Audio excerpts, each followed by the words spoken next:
Kamu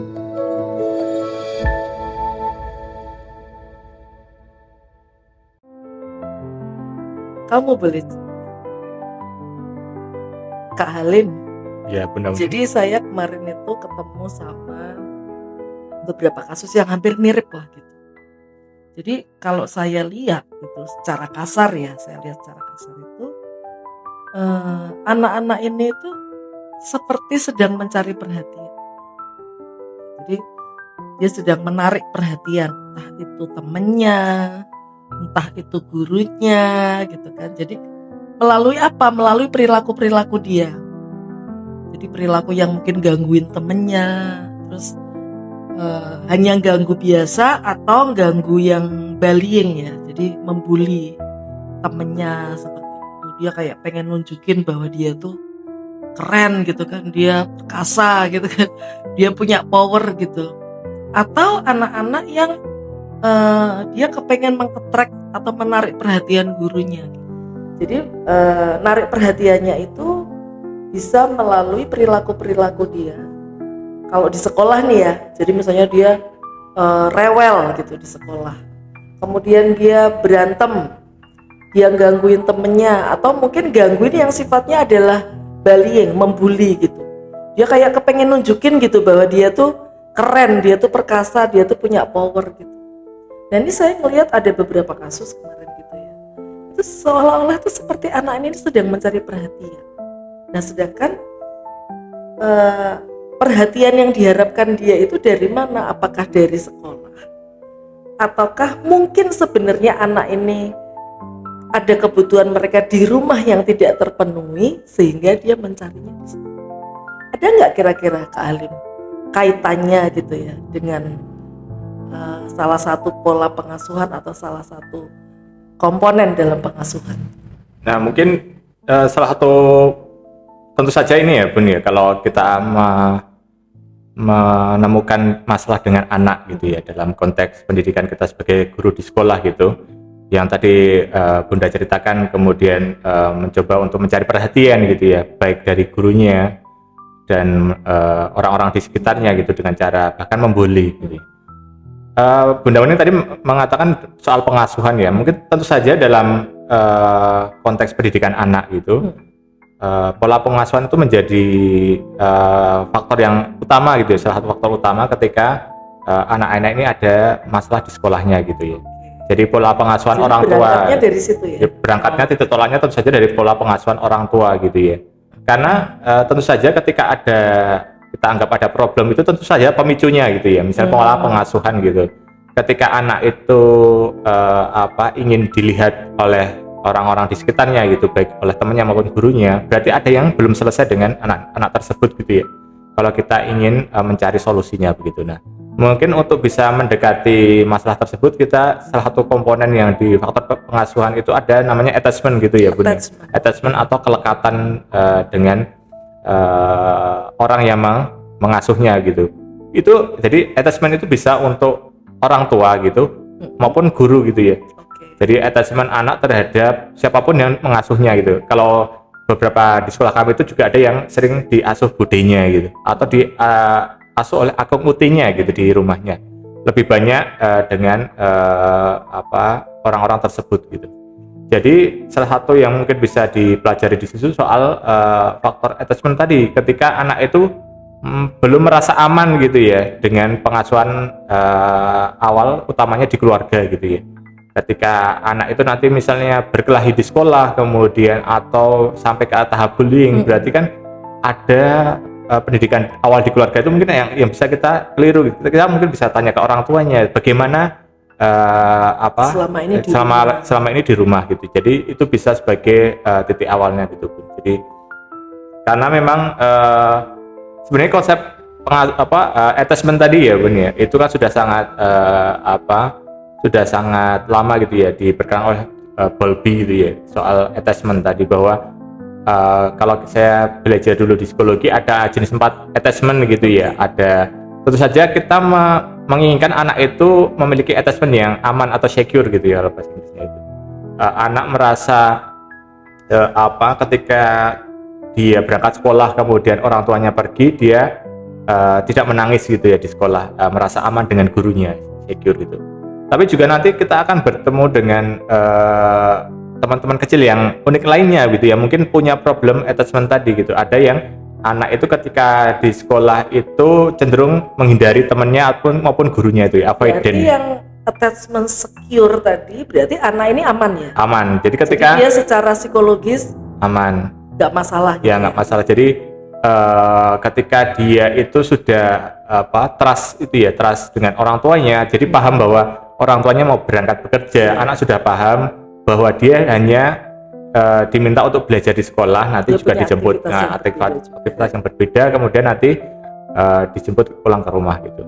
Tapi juga ada jenis attachment yang lain begitu ya, ada attachment yang sifatnya avoidant gitu ya, atau menghindar. Jadi ada anak-anak yang itu cenderung menghindari temannya maupun gurunya gitu ya, tidak mau salaman, tidak mau ngobrol gitu ya.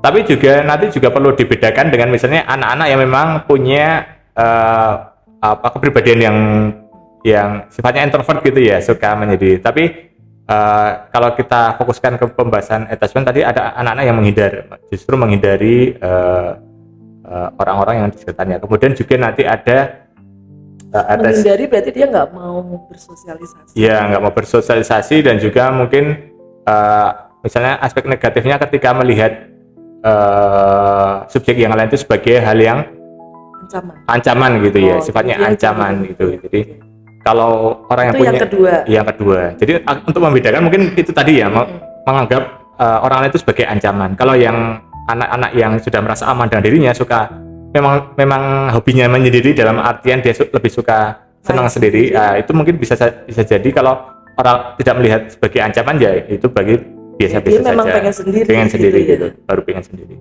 Nah, ini juga ada nanti selain aman dan juga avoidant tadi, ada anak-anak yang itu attachment cemas gitu ya. Karena orang tua di pengasuhan awalnya itu tidak konsisten gitu Bun. Ketika memberikan perhatian itu bisa berlebih, misalnya diberi hadiah yang bagus, mainan yang bagus, tapi suatu ketika itu diabaikan sama sekali gitu ya, ditinggalkan orang tuanya, baik ayah bundanya, itu tidak memberikan kebutuhan emosionalnya yang cukup gitu. Jadi orang tua itu kadang keliru melihat kalau orang tua itu sudah memberikan kebutuhan sifatnya mainan misalnya ya, materi gitu yang cukup, kemudian makanan dianggap sudah selesai. Padahal kebutuhan anak itu bukan itu saja gitu. Jadi emosinya itu juga perlu diperhatikan juga. Jadi ketika ada pengabaian di satu sisi, kemudian pemberian perhatian yang terlalu berlebih, yang tidak konsisten, anak jadi bingung, dan jadi cemas. Terlihat jomplang ya. Terlihat jomplang juga. Ngasihnya yang keren-keren ya, gitu, yang ekstrim yang sana, nanti tiba-tiba diabaikan. Atau mungkin kayak gini nggak sih Kak Halim? Orang tua ini karena sibuk, terus berusaha membayar kesibukannya itu dengan cara memberikan benda-benda atau barang-barang. Mereka berpikiran bahwa karena dia sebenarnya merasa bersalah karena aku sibuk banget nih gitu, apa yang bisa aku lakukan buat anakku, ngasihnya barang gitu. Padahal tadi seperti Kak Alim bilang, kebutuhan anak bukan hanya materi, tapi anak butuh ngobrol gitu ya. Anak butuh mungkin waktu bersama, ya kan, quality time gitu. Mungkin itu yang jadi sehingga tadi dinamakan attachment yang cemas tadi. Jadi itu bisa menimbulkan anak yang cemas ya. Perlakuan yang seperti itu bisa anak-anak yang cemas, yang dia itu bingung, gampang khawatir, gampang takut gitu ya. Jadi merasa tidak aman. Jadi di situasi sosial itu merasa cemas, gak secure gitu. Nah, itu tadi bagus Bun, yang Bunda sebutkan tadi, bagaimana orang tua itu seakan-akan membayar gitu ya, membayar kesibukannya dengan memberi perhatian lebih di misalnya aspek material gitu. Tapi kan anak kan ini ya, niat orang tua itu nggak bisa terus kemudian anak disuruh membaca itu ya, membaca. Anak tuh nggak bisa kayak, ini niatnya tetap baik. Nggak bisa. Kan anak itu juga perkembangan kognitifnya baru masih egosentris itu ya kalau anak-anak gitu. Jadi tidak bisa menghubungkan dua konsep yang abstrak tadi ya, abstraksinya itu terlalu jauh gitu. Jadi orang tua itu tidak bisa terus dengan niat yang baik itu kemudian anak dipaksa untuk atau seperti memahami orang tuanya itu. Kalau bahasa orang tua zaman dahulu, nanti biarkan sendiri, nanti anak paham sendiri gitu. Nah, itu kekeliruan pola pendidikan juga ya orang tuanya ketika merasa bahwa niat baik itu akan dipahami oleh anak gitu. Padahal dalam tahap perkembangan itu anak belum sampai ke sana gitu. Jadi kekeliruan kita sebagai orang tua maupun guru itu ketika memberikan pendidikan yang itu sifatnya tebak-tebakan seperti itu ya. Padahal anak itu harusnya diajarkan secara bertahap sesuai dengan umur perkembangannya. Nah, ini tantangan bagi kita sebagai guru maupun orang tua itu agar anak itu memahami kita sebagai orang dewasa itu juga secara benar gitu ya, sehingga tetap pada akhirnya mau tidak mau orang tua juga perlu untuk memikirkan bagaimana membagi waktu dengan pasangannya itu agar mendidik anaknya itu dengan tepat gitu ya. Di tengah kesibukannya sebagai orang yang bekerja gitu, tetap anak itu punya kebutuhan yang itu tidak bisa ditawar kembali gitu ya. Orang tua sebagai figur attachment awal itu tidak bisa digantikan misalnya oleh kakek nenek maupun pak ade budinya, karena memang attachment yang pertama kan tentu saja misalnya bunda ya sebagai selama 9 bulan mengandung itu menurunkan juga misalnya secara genetik dan sebagainya. Jadi mau tidak mau gitu hal tertentu iya tidak bisa digantikan oleh figur attachment dalam hal tertentu. Kadang-kadang kan ada situasi yang memang tidak bisa, tidak ada, misalnya tidak ada, udah meninggal atau nggak bisa membersamai lagi. Nah, kalau realitas hidup seperti itu ya kita tidak bisa beda lagi konteksnya. Kalau ada ya bekerja ya. Terus kepengennya aku bekerja kan uangnya untuk anakku gitu kan. Tapi tetap harus dipikirkan bagaimana dia untuk membagi waktunya dengan teman kecil, karena ketika anak ini misalnya mengalami luka tadi benar, ketika dalam proses pendidikannya itu tidak merasa diabaikan dan lain sebagainya, nanti juga bisa secara jangka panjang itu berakibat dengan interaksi dengan orang tuanya juga berpengaruh. Jadi itu tidak bisa ditawar ketika memang orang tua ayah bunda itu harus menyisihkan waktunya untuk anak putrinya begitu, putra putri. Itu tadi berarti udah 1, 2, 3. Oh, yang terakhir tuh disorganized attachment ya, atau yang attachment yang tidak teratur itu ya. Ketika justru anak itu malah mengalami perlakuan yang buruk dari orang tuanya gitu ya, misalnya kekerasan baik secara fisik maupun verbal dan lain sebagainya gitu. Nah, ini nanti akan menimbulkan luka yang bahkan bisa kalau parah itu trauma gitu ya, dan itu nanti juga berkaitan dengan interaksinya dengan temannya di sekolah. Nanti Bunda Wening di awal menyebutkan soal bullying gitu ya. Jadi jangan dikira bahwa bullying itu anak itu tidak belajar juga dari pola pengasuhan gitu ya. Jangan kemudian ketika dia mengalami melakukan gitu ya, atau menjadi pelaku bullying itu kemudian menyalahkan sekolahnya kepada gurunya gitu ya. Kita harus sebagai orang tua juga harus aware apa kekeliruan ketika dalam pola pengasuhan. Mungkin anak melihat ketika pertama kali kan tentu saja dari keluarga ya, bahwa ketika dia memukul, kemudian mungkin ketika itu anaknya melihat sendiri bagaimana konflik orang tuanya, itu tidak itu diperlihatkan dengan pada anak kecil yang mungkin masih tahap perkembangannya itu masih panjang gitu ya. Sehingga juga orang tua harus perlu memahami bahwa anak itu menyerap apa yang kita lakukan di dalam rumah begitu, sehingga lebih nyambung Kak Halim. Jadi ada survei atau penelitian yang menemukan bahwa pelaku bullying itu lebih dari 50% pelakunya adalah orang tua dan guru. Ya. Sedangkan sisanya itu teman sebaya. Artinya bisa jadi anak ini nih dapat perlakuan bully dari orang tua, ya kan, dia memotret, ya kan, disimpan di pikirannya, terus ketika di sekolah dia melakukan itu pada teman-temannya gitu, dan itu kadang nggak disadarin kan, langsung nyalain anaknya gitu, oh kamu bully, padahal sebenarnya mungkin dia adalah hasil atau dampak dari bully juga gitu. Benar, karena anak itu belajar tentu saja anak kecil itu belajar dari lingkungannya gitu ya Bun.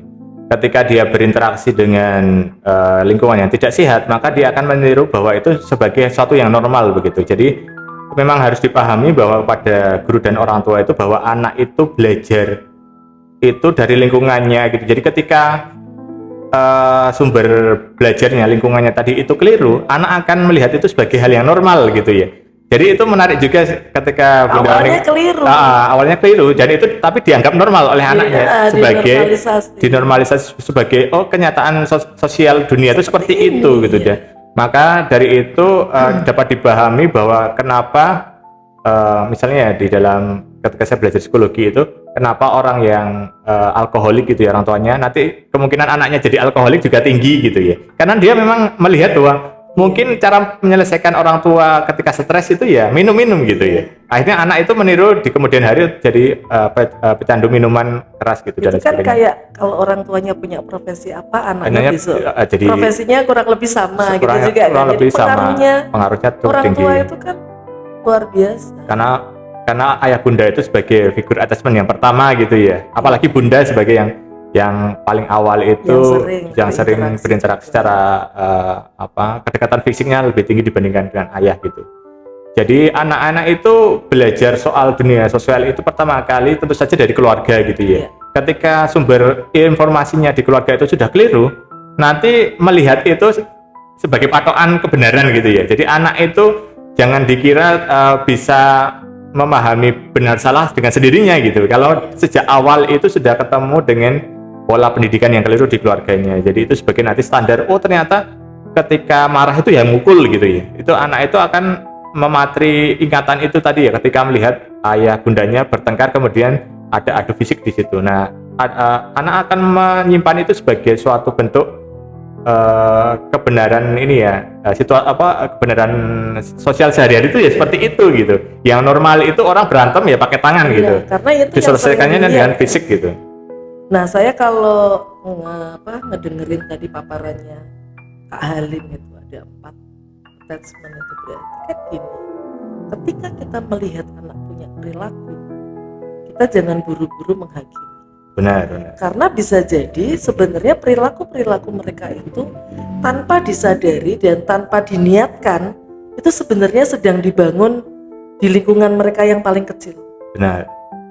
Tapi nggak ada niat kan gitu kan, nggak ada niat untuk membangun katakanlah perilaku yang buruk atau perilaku yang perlu dimodifikasi, tapi kan nggak disadarin dengan perlakuan tadi kan. Yang pertama attachment secure. Iya, secure. Yang kedua adalah attachment menghindari avoid ya kan, avoid attachment. Terus yang ketiga attachment cemas tadi kan, yang ada kejomplangan tadi, bingung dia kan. Anaknya tuh terus yang keempat itu adalah yang disorganize, yang tidak teratur, bahkan kena kekerasan gitu ya.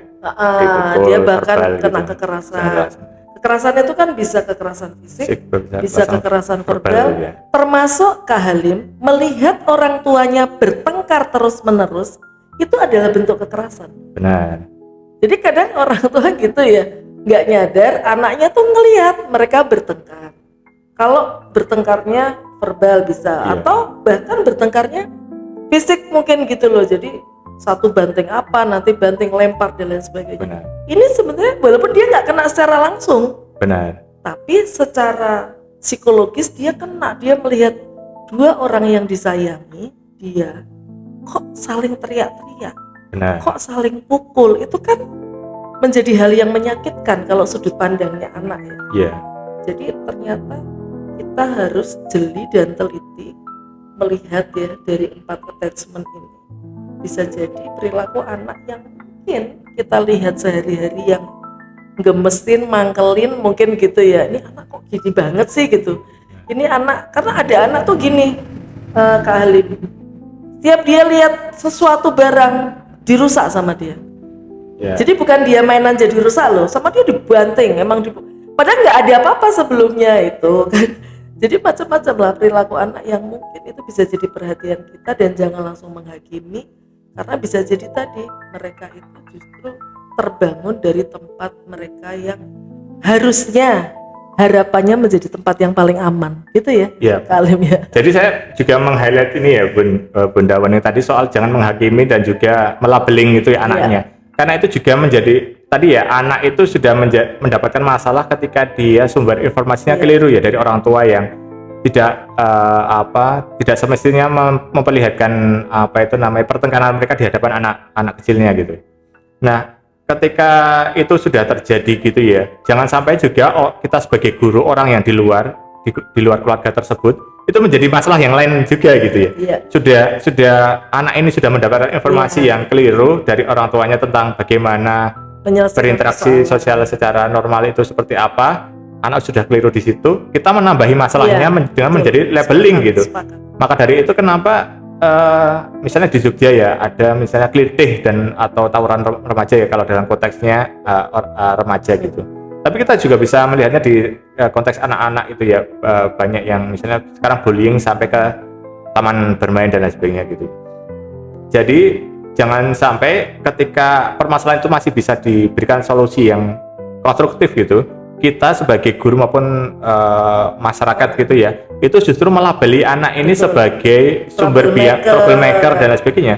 Karena dalam buku psikologi Jalaluddin Rahmat itu ya, beliau pernah mengutip, saya lupa penelitian siapa gitu, ketika guru itu mempunyai persepsi yang buruk terhadap anaknya, itu nanti mempengaruhi hasil dari pengajaran dia, karena nanti interaksi di kelasnya juga biasnya adalah dia mengikuti persepsi awal tadi gitu. Ketika dia melabeli di awal, oh ini emang anaknya troublemaker, ini emang anaknya itu ngeyelan, ini anaknya bodoh gitu.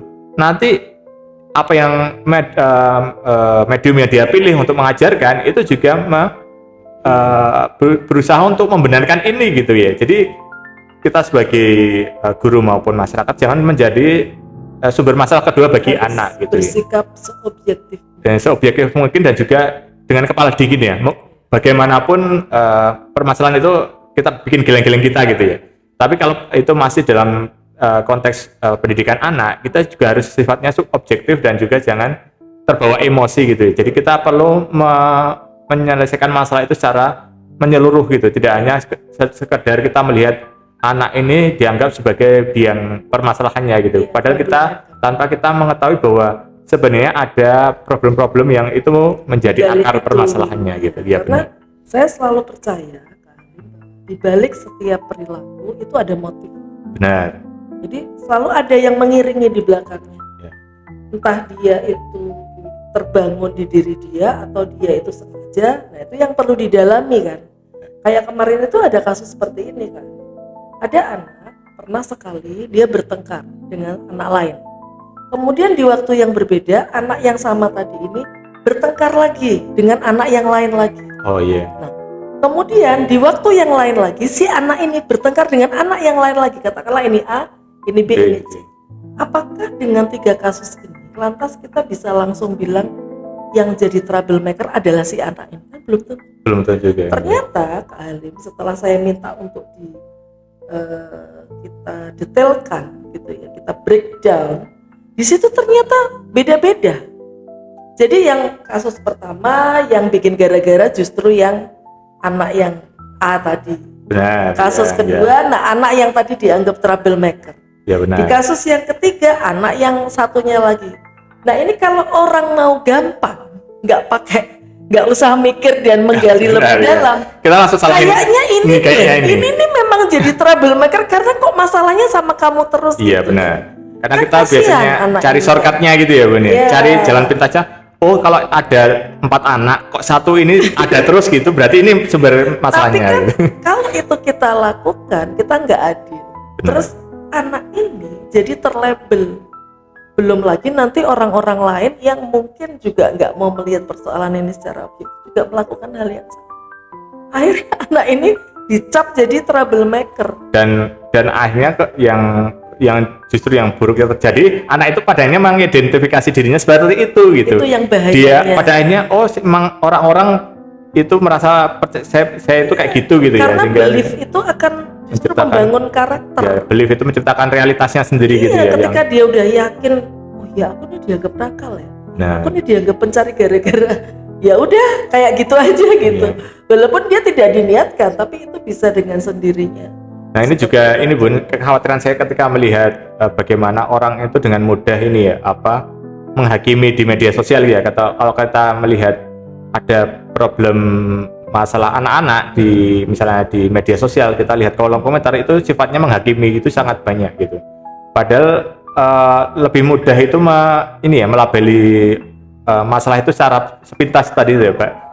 Akan jauh lebih sulit ketika kita berusaha seobjektif mungkin itu mencari solusinya, kemudian menguliti satu persatu sebenarnya akar permasalahannya seperti apa. Nah ini memang menjadi PR kita sebagai guru maupun masyarakat ya, dan kita juga harus mengedukasi juga masyarakat agar jangan terburu-buru untuk menjadi bagian dari masalah gitu.